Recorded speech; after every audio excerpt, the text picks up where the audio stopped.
Hello again, it's Jess or JashiiCorrin, and in today's video we're going to be having a look at different styles of monthly log that are in the calendar format. In last week's video we had a look at how you can change up vertical style monthly logs to suit your needs, a link to which is in the cards above. But for today's video we're going to be focusing more on the calendar style monthly layout. This is another one of the most popular styles of monthly log, and one that I've been using a bit more recently. Much like with the vertical style, there's a variety of different ways that you can change up a regular monthly log to suit your own personal needs and style. Some of the ways you can do this I've listed here on this page. So for instance, you could start by changing up the thickness of the lines you use to surround your boxes, or you can change the style with which you surround them completely. For instance, in this one I've done dots, where in this one I've drawn straight lines around the corners and then I've put dots in between them. You could always change the colour of your borders or change them in other, more creative ways. For instance, if you don't like using boxes, you could use circles or triangles or another shape in general. If you like a three-dimensional touch, you can also play around with different styles of drop shadows. So possibly just going around a couple of the sides with a lighter colour, or drawing this as more of an outline style, or you can use the same pen that you used to draw the boxes out to start with. Another way you can make this more personal is using a box size that suits your needs. So for instance, here we have a 6 square by 6 square box, we have 3 by 3 and 2 by 2. Of course, you don't necessarily need to use squares either. You could use rectangles if it more suits what you need. Outside of just changing the style of the boxes, you can also change the style of the numbering you use for each of those, and of course you can add decoration and doodles to your page as well. For today's layouts, I'm using a colour scheme that I went over in my colour palettes video. Those are this dark green, colour 346, a lighter green, 312, this blue, which is 533, a light purple, which is 620, and then this light pink shade, which is 761. Along with this, I'm also using various sizes of my Faber-Castell Pitt artist pens, and a couple of different washi tapes.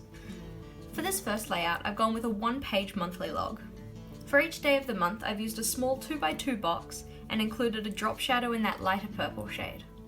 Instead of writing down your events for this one in the actual boxes, you could instead use signifiers and write these down in an events list. I've also included a to-do section here, but of course if you have more events, you could also just make this a second column for your events list. As I've used a pastel shade to write down the numbers in each box, it means that those signifiers are really easy to see.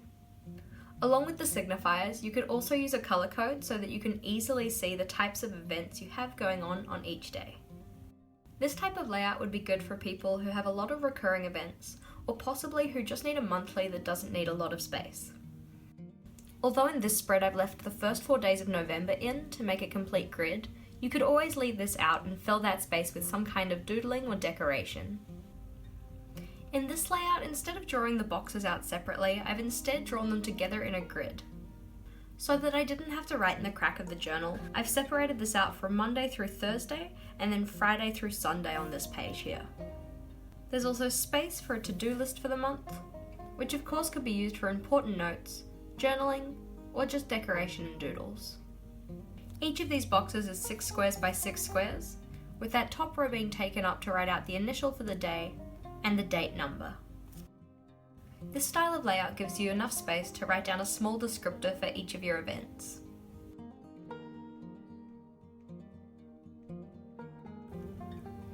The next style of monthly log we have here is quite similar, but actually quite different. The boxes for each day of the month in this one are laid out in the same places with the same spacing. But because of the changes in the border style, the colours, the style of the heading, and also the inclusion of each day of the week up the top, the spread ends up looking quite a bit different. This is a style of monthly log that I've used previously, so instead of filling this one out for you, I'm going to show you some of my past examples. So this is the layout that I used for January this year. As you can see, it has those same type of corner borders drawn in. However, for actually writing in the events, I got a little bit more creative. Instead of just having the section down the side as a to-do list, I sectioned this into 2 parts where I had my to-do list at the top and then a coming up section down the bottom. Because I accidentally drew out an extra box down the bottom here, I also included a mini calendar for February. I also used this same style to do a memory log in February, and again in March. I also did something similar in July, however decided to rule the grid out in full. Also, instead of having the to-do list on the right, I put it on the left for this one.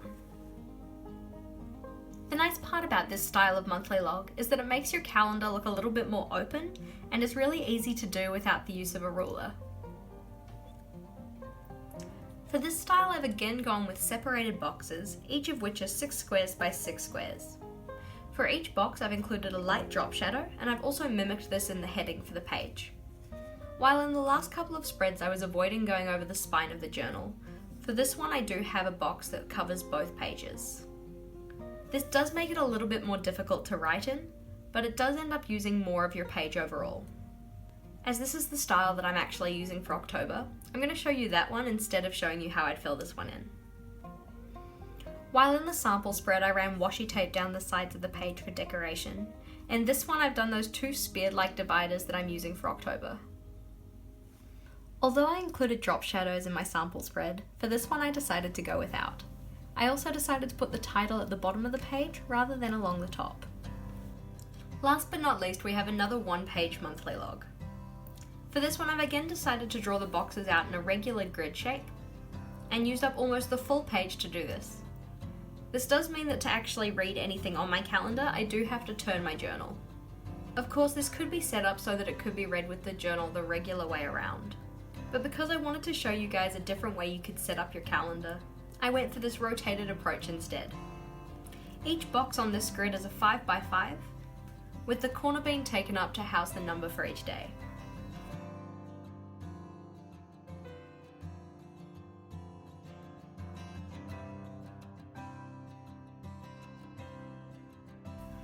So that's all I have for you for this one. As a final flip through, we have my mini calendar with the events list down the bottom, my double page calendar where the calendar grid is drawn out in full,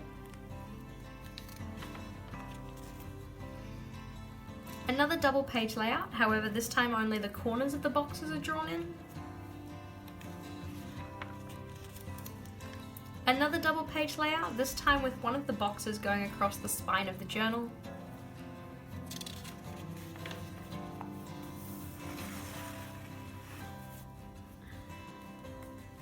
and a final single page layout. Thank you for watching. If you liked today's video, please do make sure to give it a big thumbs up. And if you had any thoughts, comments or feels, please do leave them in the comment section below. If you hadn't already, you can subscribe to my channel to see the videos that I release every Thursday and Sunday. And until next time, bye!